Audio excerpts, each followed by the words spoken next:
Mbrëmja e dytë e Ferma VIP erdhi plot dinamika, tensione dhe surpriza, duke e bërë gjithnjë më të qartë se loja sapo ka nisur të marrë formë.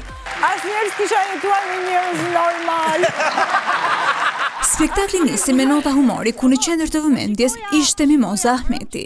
Me stilin e saj karakteristik dhe batutat spontane, ajo vijon të jetë një nga personazhet më të komentuara si brenda Fermës ashtu edhe jashtë. Jem vete, unë dëgjoj prapë, s'kam iden fare ç'është. Moj Moza, e ke parë këtë format ndonjëherë? Por shumë shpejt atmosfera ndryshoi. Brenda shtëpisë ka nisur përçarjet e para. Në një përplasje të dukshme, Akeli me Blerinën dhe Sarën duket se ka sinjalizuar krijimin e poleve dhe grupimet e para mes fermerëve. Nuk kemi gjithë nivel, nuk kemi gjithë argument. Qa niveli keti, ku ki qa niveli jeti? Po ashtu nuk munguan edhe komentet nga opinionistët, të cilët u ndalën tek raporti i Soni Malajt me Jonida Maliqin, duke sjellë një tjetër dimension diskutimi në studio. Rivaliteti që ato kanë patur ndër vite të bën të mbesin disa grimca, hatër. Një tjetër moment i rëndësishëm ishte loja me pyetje e cila testoi intuitën dhe sinqeritetin e fermerëve. Fitues u shpallën Mimoza dhe Romiri, të cilët morën shumicën e votave dhe u shpërblyen edhe me dhurata. Fermeri i preferuar është Moza. Kulmi i mbrëmjes ishte sigurisht shpallja e fermerit të preferuar nga publiku.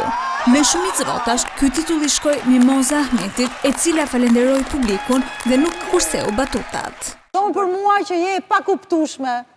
Më pas kanë kuptuar. Si e preferuara e publikut, Mimoza mori një sër avantazhesh dhe detyrash nga Agai, përfshirë edhe leximin e një tjetër vendimi të rëndësishëm, reduktimin e ushqimit për shkak të thyerjes së rregullave në fermë. Në vijim, 4 fermerët më pak të votuar nga po i njëjtit televotim, Gjesi, Rafaela, Kuba dhe Dona u përfshin në një sfidë në çifte. Të ndarë nga kryefermerja në 2 grupe, ata u përballën në një sfidë force, shpejtësie dhe përqendrimi. Grupi i Kubës dhe Donës arriti të fitonte sfidën, duke çuar menjëherë dyshen tjetër në televotim. Njëri prej tyre do të largohet të premten dhe vendimi i takon publikut.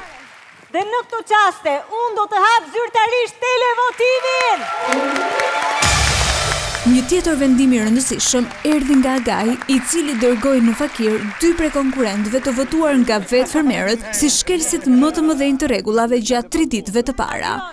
Adioni dhe Malbora do të qëndrojnë në dhomën e fakirit dhe përveç se do të flenë kushte më të vështira, ata u dënuan edhe me punë shtesë.